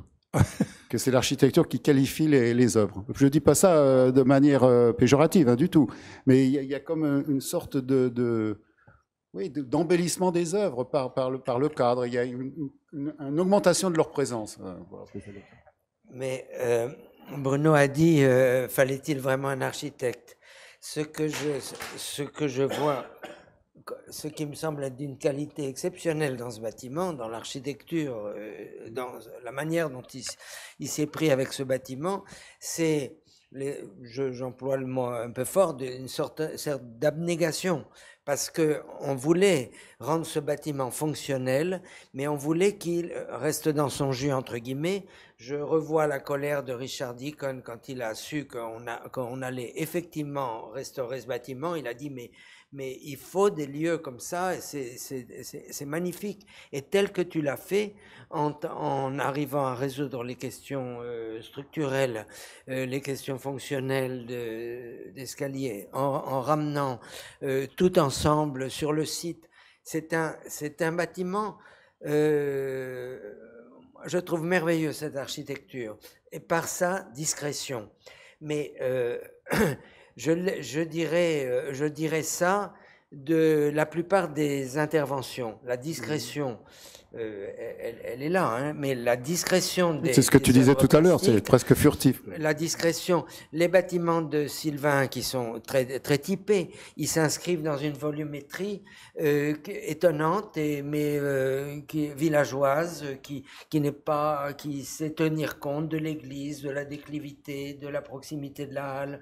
Bon, de la halle, soudain, ça crée tout ce paysage horizontal sous le couvert de la halle. On voit le mur, maintenant un nouveau bâtiment, on voit le pignon, tout. Il y a une espèce d'urbanité, c'est toi qui avais dit ce mot-là, qui m'a frappé la première fois, qui est peut-être nos efforts conjugués, et puis surtout une culture commune de refuser l'événement architectural. Le geste, on disait. Le geste, le grand geste. François? Oui. Non, je voudrais moi saluer tout ce qui a été fait, parce que moi je suis une pièce rapportée, et donc la première fois qu'on arrive à Amilly, on est soufflé. Et quand on essaie de voir comment ça s'est fait, ce qui a été décrit ce soir, on s'aperçoit qu'il y a quelque chose qui est de l'ordre d'une témérité discrète. Et ces gens sont extraordinairement audacieux et ils le font d'une manière qui a l'air tout à fait naturelle. Et puis au bout d'un moment, et c'est là qu'on doit rendre hommage à Gérard Dupaty, on se dit, il y a un chef d'orchestre qui essaie de ne pas être vu et qui fait que on est dans une qualité du détail, tu l'as souligné tout à l'heure, qui fait qu'on aurait pu aussi être à la Cité de la musique, parce que il y a la pérennité d'une architecture, le temps de l'architecture, mais il y a aussi tout un tas d'événements. Il y a une vie quotidienne à Amilly qui est, par rapport à ce qu'est la vie culturelle d'une ville en général, quelque chose d'exceptionnel. Et moi, je laisserai le maire en parler, mais je veux dire que il y a là vraiment quelque chose qui ne se retrouve, à mon avis, nulle part ailleurs. Moi, il y a un exemple que je donne tout le temps. On a montré, Vincent a montré une image de la grille du cimetière. Bon, le cimetière, il est ouvert, alors il permet aux gens d'aller d'une manière plus rapide vers le centre-ville, mais il est aussi, et c'est tout à fait exceptionnel, une ville où pour aller à l'école, les écoliers traversent les cimetières. Les écoliers, les petits, on donne l'image de l'avenir, ils traversent la ville des morts. Et il y a un texte de Gérard Dupaty que je ne connais pas par cœur, où il parle du détail, de la hauteur d'une marche, de quelque chose qui fait que ça ne se voit pas. Et je crois, ce que vous avez dit l'un et l'autre, Bruno, moi j'ai été très sensible à ce que tu as dit, est-ce qu'il y avait besoin d'un architecte? Et toi tu as dit les artistes, c'est bien parce qu'on ne les voit pas. Je crois tout à fait à ça. Je crois que l'art, il n'a pas besoin de cartels, je parle de l'art dans la ville, hein, pour expliquer qu'on est devant une œuvre d'art. Elle fonctionne comme quelque chose qui s'inscrit dans une vie quotidienne. Je donnerai un seul exemple que j'aurais voulu dire tout à l'heure, et puis ça m'est revenu. À Célestat, en Alsace, il y a une commande qui a été faite au bord de la rivière, à Sarkis. Et il y a un mur qui a du fruit, une légère déclivité, et dessus, il a pris des plaques d'émail qui sont celles où on met les noms de rues, et il y a mis toutes les choses qui font partie de sa carte du tendre symbolique. C'est aussi bien Tarkovsky que des morceaux de jazz, etc., etc. Et de l'autre côté, sur la rivière, il y a un ange lumineux. Et cet endroit est devenu, pour les gens, pas du tout une œuvre d'art, mais le lieu de rendez-vous des amoureux. Tous les amoureux de Célestat, qui sont toujours embarrassés dans une petite ville. L'initiation amoureuse ne se fait pas forcément avec de la grande publicité, et l'anonymat est quelque chose de difficile. On va devant cette œuvre, et les gens, ils savent pas qui est Sarkis, ils s'en foutent. Ils sont devant quelque chose où il y a des noms et il y a des plaques qui sont vides pour qu'on puisse mettre d'autres choses et des souvenirs qui appartiendront aux habitants. C'est marrant, il s'est passé exactement la même chose avec Kowalski encore à Tokyo. Il a fait une espèce de grande sculpture un peu molle, assez spectaculaire, avec des couleurs pétards. Et c'est aussi le lieu de rendez-vous des jeunes de Tokyo, qui ne savent pas du tout qui est Kowalski, comme tout le monde s'imagine. Vous devriez dire deux mots, parce que Gérard Dupaty est un grand mélomane qui a une passion pour la musique qui s'exerce au travers de... À travers un orgue sur lequel on joue du Buxtehude, hein, c'est ça? Oui, d'où ça vient cette présence de la musique? C'est ça qui a commencé d'ailleurs au départ. Ça vient d'une passion que j'ai partagée avec des amis, et eux beaucoup plus compétents que moi, qui m'ont fait découvrir l'univers de la musique baroque Et j'en ai un exemple à mes côtés, mon adjoint, lui qui est aussi passionné et qui connaît beaucoup mieux que moi tout cet univers. Et on a depuis 30 ans rêvé et réalisé autour de la musique baroque. Voilà.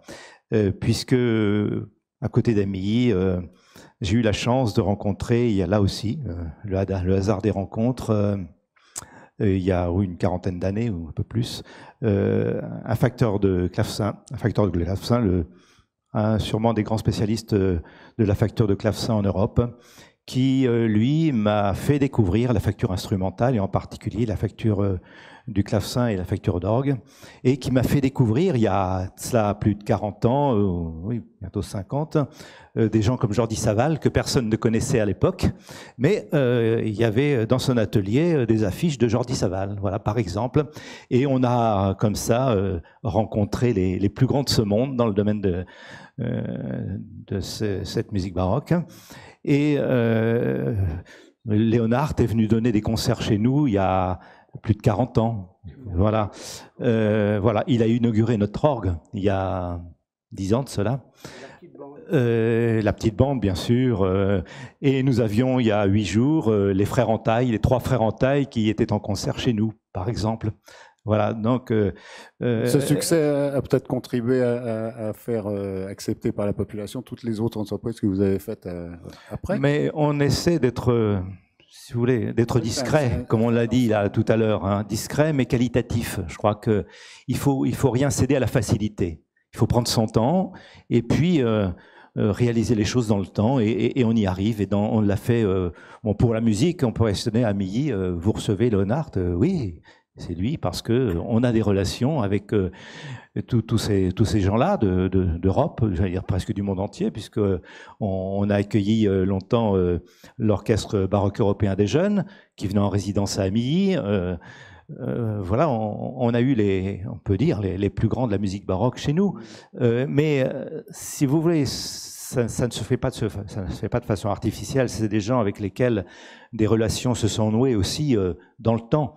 Bon, Baudouin qui est à côté de moi connaît tous ces gens-là et il est ami avec Jordi Savall, etc. Donc, ce sont des rencontres qui font que, ma foi, les choses se sont construites dans le temps. Vous pouvez même dire de l'amitié, que l'amitié circule. Et l'amitié, bien sûr, bien sûr.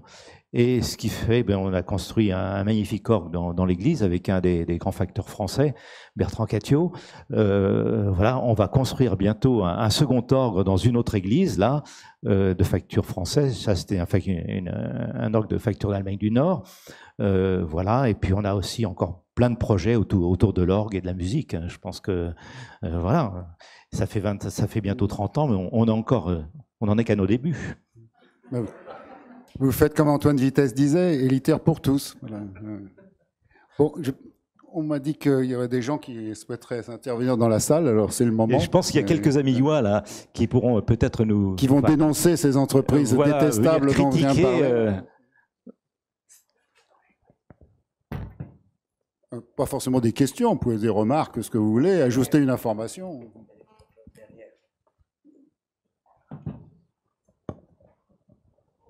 Oui, je voulais juste demander à Bruno Gaudin de prolonger son travail, son discours, en donnant une parole féminine autour de le travail de paysagiste, de la paysagiste, que je n'ai pas retenu le nom, avec qui vous avez travaillé.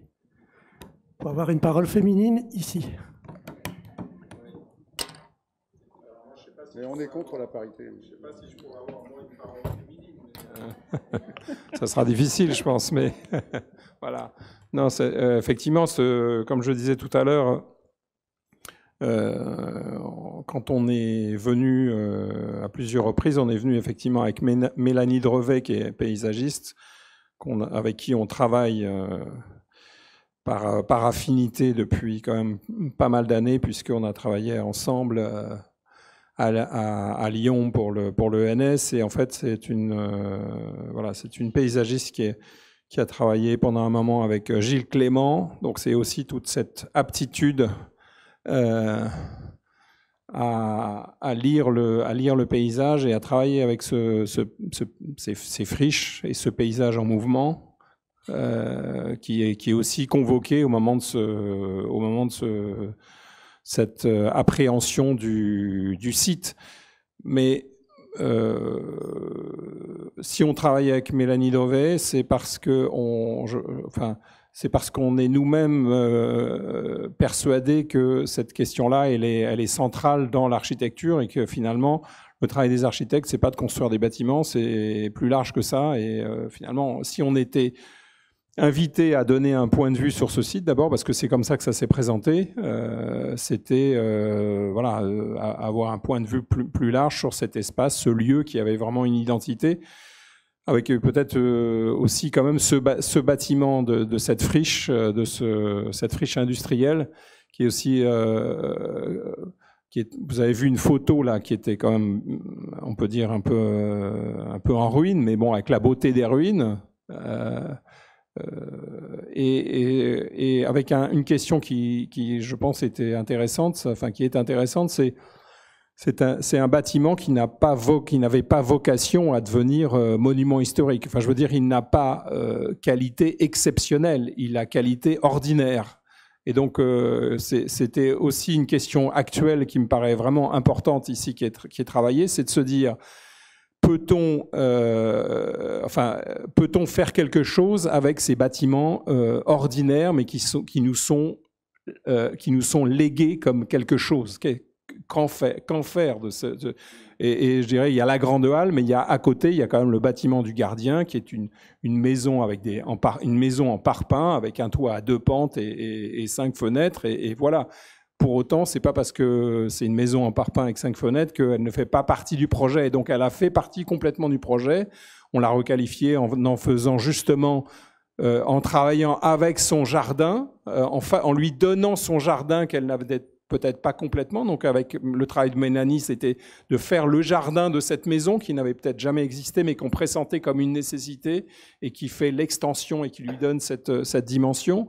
Voilà, mais cette maison très ordinaire, elle fait complètement partie du projet. Donc, c'est aussi, je pense, une question quand même contemporaine vraiment importante de dire que la question du patrimoine, c'est pas que la question des monuments historiques, mais c'est vraiment la question de ces maisons ordinaires.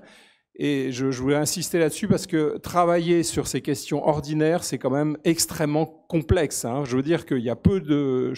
on voit, s'il y a eu une vague quand même importante il y a une vingtaine d'années pour dire l'architecture ordinaire, l'architecture des faubourgs et tout ça, il faut la conserver, il faut en faire quelque chose. Je dirais qu'aujourd'hui, c'est terminé. Hein, je veux dire, on détruit les maisons des faubourgs. Je veux dire, on détruit tous ces bourgs parce que finalement, c'est quand même tellement plus compliqué de faire ça. Je veux dire, les projets qui sont faits là, ils sont quand même infiniment plus complexes. Donc c'est vrai qu'il faut du temps, il faut de la passion et il faut une ambition. J'insiste sur le fait qu'il faut quand même qu'il y ait une ambition politique qui soit pertinente par rapport à ces paysages, par rapport à ces lieux, par rapport à ces habitants, qui s'inscrivent dans la durée et qui n'aient pas besoin d'être spectaculaires dès le premier jour au lendemain de l'élection. Oui, bonjour. Bonjour. Je voulais vous féliciter pour la durée du projet, puisqu'il est intéressant quand on a des projets qui s'inscrivent sur la longueur, c'est aussi de voir comment ils impactent les communautés. Je pensais à vos citoyens, je pensais peut-être à la communauté des services techniques. Comment tous ces projets-là, ils ont changé les gens ou changé la place éventuellement de l'art, peut-être les permis de construire que vous recevez, qui sont peut-être plus recherchés, je ne sais pas. Enfin, qu'est-ce que vous avez senti comme différence sur le citoyen et donc toutes les communautés qui sont au contact de ce travail? Je pense qu'il y a quelques habitants d'Émilina qui pourront vous le dire mieux que moi. Moi, je pense que les habitants se sont appropriés tout cela et ils ont eu peut-être un regard un petit peu étonné parfois. Par exemple, lorsqu'on a fait les piliers de la halle, ils ne s'attendaient pas, ils auraient préféré une halle en structure bois moyenâgeuse. Si on avait posé la question, effectivement, on n'aurait pas fait cela. Mais maintenant, les gens se sont appropriés et sont fiers de tout cela. Pour les tanneries, par exemple, là aussi, c'était un projet un petit peu fou, un projet de 8 millions d'euros pour une ville de 13 000 habitants. Le maire est fou. Finalement, non, les gens ont tout à fait accepté dans la mesure où, effectivement, j'ai eu de très bons partenaires. d'ailleurs que je tiens à remercier, puisqu'il y en a quelques-uns qui sont ici présents, en tout cas Madame la directrice de la DRAC qui m'a accompagné quelques années. Et puis, j'en profite aussi, puisque je voudrais excuser François Bonneau, le président de la région Centre-Val de Loire, qui n'a pas pu se joindre à nous aujourd'hui, mais qui aurait dû faire partie de cette table ronde. Mais je voudrais saluer la présence de son épouse aussi, qui est ici dans l'assistance. Voilà. Tout ça pour vous dire que les habitants n'ont pas été choqués parce qu'effectivement, il y a quelque chose qui est très important, c'est qu'il faut être discret et ne pas présenter les choses. On va vous faire un très beau monument, vous allez voir ce que vous allez voir. Non, il faut faire ça. Faut associer la population, mais je veux dire, par exemple, les tanneries, ça fait partie du patrimoine à Miguois. Un patrimoine effectivement très modeste, puisque c'était un lieu de vie, un lieu de travail. Et les habitants ont vu ça comme un petit peu la renaissance de ces lieux, en tout cas le respect de ces lieux en tant que lieu de travail. Et je crois que c'est comme ça qu'il faut présenter les choses. Il ne faut pas leur dire, ah bah oui, vous allez faire. Et je pense que cette façon d'aborder les œuvres, ou en tout cas d'aborder l'architecture, ou d'aborder la musique baroque ou autre, tout ce que l'on a fait jusqu'à présent, on a associé la population petit à petit, et on a partagé le regard voilà, dans tous ces domaines. Voilà. Et puis, avant tout, il y a la confiance. Je crois que je les ai pas trop menés en bateau, quoi. Tout ce qu'on a promis, on l'a réalisé, on l'a fait, et d'une façon qualitative.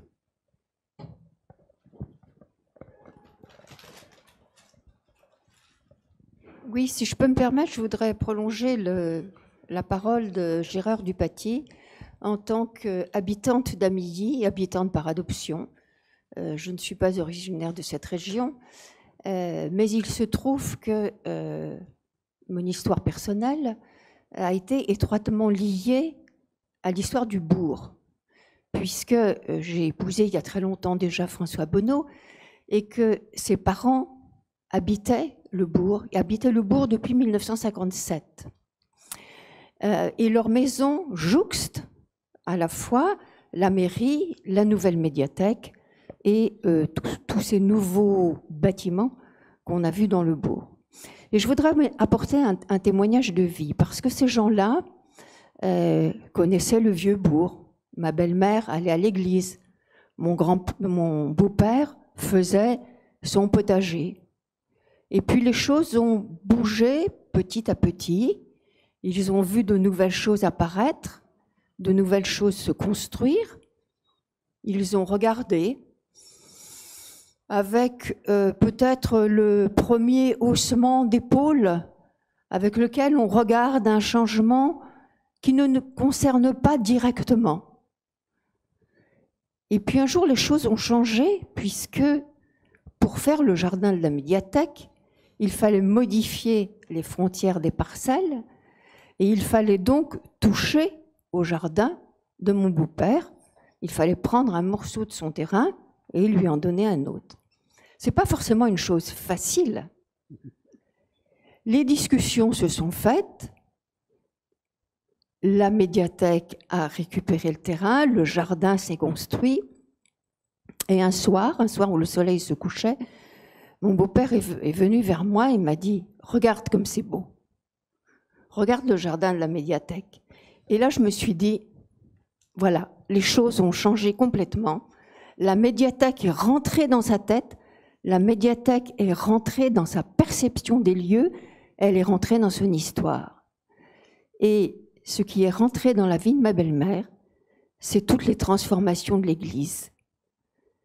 Elle y allait avec un plaisir sans cesse renouvelé. Et je veux pour preuve de tout ça qu'il y a quelques années, alors qu'ils étaient encore vivants et bien installés dans leur maison, ma belle-mère m'a dit un jour « Est-ce que vous me feriez des photos des nouvelles constructions d'Amilly ? Et puis peut-être aussi des anciennes pour que je voie les lieux avant, les lieux après. » J'ai fait ces photos. J'ai contacté les services de la ville qui m'ont mis en présence d'anciennes photos Et j'ai constitué un album des anciens lieux et des nouveaux lieux. Et ce nouvel album, elle l'a avec elle à l'EHPAD d'Amilly aujourd'hui. Voilà, je crois que cette histoire peut résumer d'une certaine façon l'intégration tranquille et silencieuse de l'architecture et de l'art dans la commune d'Amilly.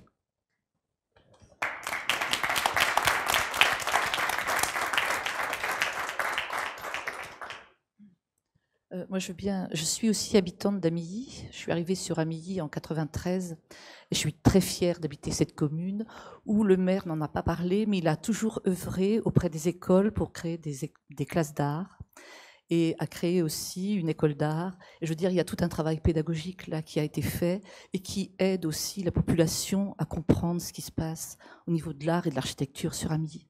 Merci beaucoup.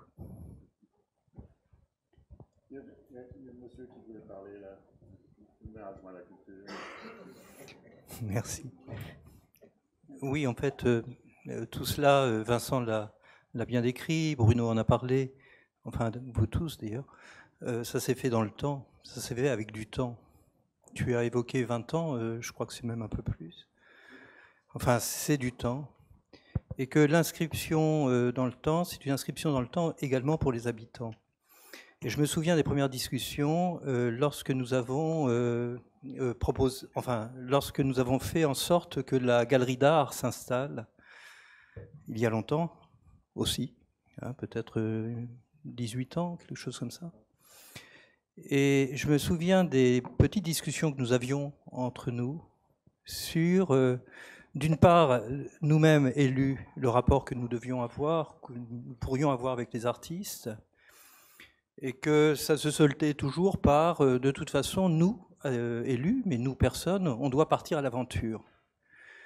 On doit aller à l'aventure. Et quel est le mieux pour partir à l'aventure? C'est d'avoir confiance avec les gens qui nous accompagnent dans ces aventures, dans leur aventure aussi. Et je crois que ce que nous, on s'est donné comme discipline, parce que c'est une sorte de discipline intellectuelle, de ne pas avoir de posture, finalement, dans des choses comme ça qui apparaissaient nouvelles aussi pour nous. Eh bien, je pense que les habitants l'ont vécu aussi un peu de cette manière.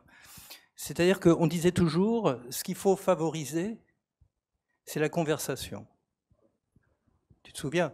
Il faut qu'il y ait conversation. Et la conversation, c'est avec les gens, et particulièrement des gens qui ne comprennent pas, ou des gens qui n'aiment pas, mais qui peuvent le dire, et au-delà de le dire, qui peuvent en discuter. Et que ça a été quelque chose de principal, quelque chose de premier dans notre démarche lente, longue, mais démarche lente parce qu'il y avait quand même, on disait qu'il n'y avait pas un projet global, mais il y avait quand même un projet global. Parce que il était peut-être pas projet global en se posant le problème de « ah oui, qui va faire ça, etc. » Mais Gérard, je me souviens, il y a 20 ans, quand je suis allé dans ton bureau, que tu aimes bien faire des petits crobards, et je me souviens d'avoir reconnu ensuite dans ton croquis des croquis que Vincent me proposait. Et je trouvais ça extraordinaire parce que Vincent n'était pas là à ce moment-là. Et puis toi, tu avais ça là, au bout de ton crayon, au bout de ta pensée. Et tout ça, c'est devenu progressivement réalité. Et puis une autre anecdote sur cette question du temps. Bruno, quand il est rentré dans la... Je ne sais pas si on en a parlé, Bruno, mais la première fois que tu es rentré dans la grande nef des tanneries, moi je ne te connaissais pas, je te connaissais pas en personne, et puis tu es resté planté dans le milieu de la grande nef. Tu es resté là un temps de silence, un temps de silence. Nous, on s'est mis à l'écart avec Gérard, et puis à un moment donné, on t'a rejoint, parce que tu ne nous rejoignais pas, tu étais là, et on t'a pas posé de questions, mais tu nous as dit, moi je fais rien, je ne fais rien. Puis après tu es rentré dans le silence à nouveau, et c'est ces temps-là, comme ça, qui sont extrêmement Mais importants tu vas pouvoir parler, Vincent, avec on va s'arrêter. la confiance qu'il y a entre les uns et les autres. Et tu l'as bien exprimé tout à l'heure. Chacun à sa place, mais chacun en pas de côté, à la place de l'autre, et que tout ça, ça interagit, que ça converse. Vincent, tu voulais réagir? Oui, revenir sur cette question du temps qui s'est déroulé à une époque où la ville n'avait pas les moyens encore d'investir considérablement sur les questions d'art. On a pris la décision de commander chaque année un portfolio photographique à un photographe contemporain. Et ça a eu lieu. C'est donc des photos d'auteurs. Il y a eu, je pense, bien une dizaine de missions qui ont été qui ont eu lieu. Bogdan est ici. C'était aussi l'idée de garder trace, d'avoir un autre regard que le nôtre sur ces sortes de confins de la ville ou des choses imperceptibles que des photographes pourraient voir, d'en garder trace. Et avant les changements qui ont eu lieu entre-temps. Donc il y a maintenant un patrimoine vraiment important d'une peut-être 200 photos, je pense, qui j'espère un jour seront. Mais c'est pour saluer ce travail qui a été fait, qui n'a pas encore la visibilité qu'il mérite, mais qui l'aura bientôt. Peut-être une dernière intervention, parce qu'on doit libérer la salle à 9h. Oui. Oui, non, moi j'avais une question en termes, enfin là c'est sur un aspect pratique, en termes d'attractivité de votre ville. Est-ce qu'il y a eu un changement, une croissance du nombre d'habitants? Quel a été l'impact? Parce que bon, ça semble effectivement être un projet très ambitieux et qui en même temps fait envie pour des gens comme moi qui vivent en banlieue parisienne, où on n'a pas ce genre effectivement de travaux sur le long terme. Et donc, je voulais voir effectivement quel était l'impact que ça avait eu sur à la fois le quotidien des gens et si, ma foi, vous n'avez pas eu le TGV, mais est-ce qu'il y a eu un impact économique Non.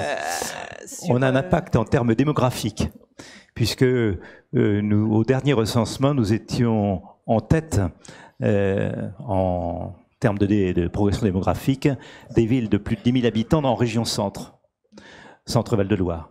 Donc, ça veut dire que la population en général, ou en tout cas les gens s'intéressent à Abilly. Voilà. Alors, je pense que maintenant, je crois souvent les Orléanais, il y a une frontière, hein, n'est-ce pas, entre Orléans et le Montargois, et les Orléanais connaissent parfaitement, enfin je suis étonné parce qu'ils connaissent Abilly mieux que moi pratiquement. Alors je veux dire que le message passe, je ne sais pas par quel canal, mais en tout cas ce message passe. Et puis on a fait aussi beaucoup d'efforts. On a créé l'école de musique il y a 30 ans, il n'y avait pas d'école de musique, on a créé l'école de musique. Il y a 25 ans, on a créé l'école d'art. Avant de faire tous ces travaux, je veux dire que on est aussi on a le label UNICEF Villamier des enfants. On était il y a un an la seule ville du Loiret à avoir ce label. Je veux dire que donc on a fait tout un travail autour des services de la petite enfance, de l'enfance. Je pense que personne n'a été négligé. Ma première action quand j'ai été élu, ça a été de faire une maison de retraite. Voilà. Donc toutes les catégories d'âge, j'allais dire, ont été prises en considération. Voilà, il faut laisser personne sur le côté, quoi. Alors, oui, Jean-Marie Simonet. Le problème de l'artiste, c'est de communiquer. Communiquer avec le décideur, avec ceux qui vont décider, et communiquer avec le public, le grand public. Et il faut que les deux se rencontrent et s'accordent. Alors tout d'abord, je reconnais qu'à Amilly, ça a été exemplaire. Un jour, dans un vernissage, on a laissé une plaquette à monsieur le maire.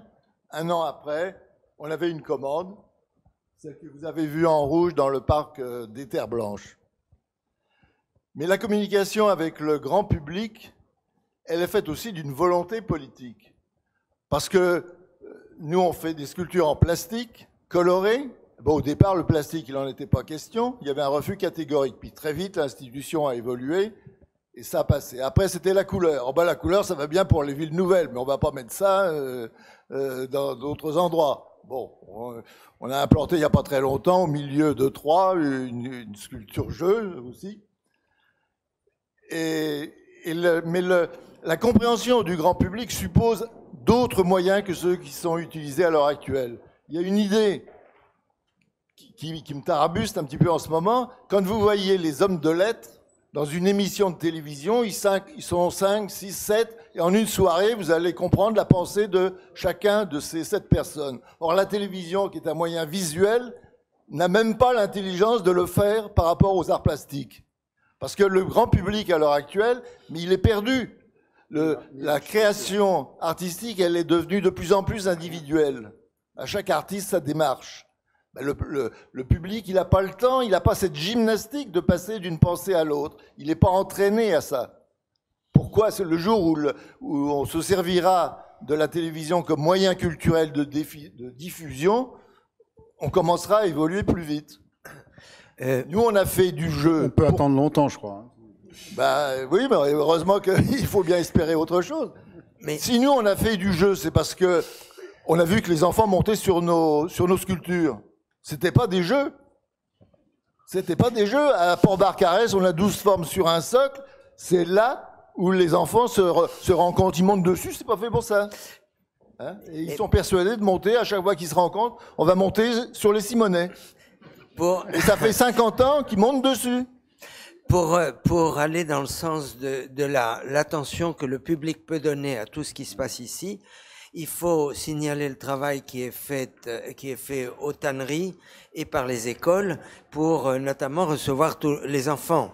Parce que la réponse vient plus facilement, plus vivement des enfants que des adultes qui restent assez engoncés. Je vous ai montré une œuvre d'un artiste traditionnel du Rajasthan. Il a passé 6 jours avec sa jeune femme à faire travailler les enfants. Donc, sa œuvre crée des souvenirs. Et tous les classes qui fréquentent abondamment les tanneries, tu veux en dire un mot Attendez, on vous entend pas sans le micro. L'implication des publics sur le site des tanneries, elle est aussi liée à cette habitude qu'ils ont pris peu à peu de voir des artistes au travail, pardon, dans un rapport vivant aussi, dans une disponibilité, une proximité qui a marqué les esprits. À Milly, on l'a pas dit, mais c'est aussi un lieu d'ancrage d'artistes qui viennent s'installer aussi dans ces espaces-là. Et ces présences-là, même si elles sont un peu diaphanes et un peu éloignées, s'inscrivent dans le vécu des gens. Et le fait d'avoir un si bel outil que celui des tanneries, où le geste de l'architecte s'est effacé pour laisser la possibilité au geste des artistes de s'y développer, contribue à cette idée de proximité, parce qu'il n'y a pas d'interface très forte. Il y a le rapport à l'œuvre qui se construit et sur lequel toute une équipe, en effet, des tanneries, travaille avec assiduité. Il y a ici une enseignante, je crois, qui est régulièrement visiteuse des tanneries et qui vient avec ses élèves, qui nous accompagne aussi ce soir. Bon, je crois qu'on va s'arrêter là parce que il est -1. Hein. Merci pour votre écoute.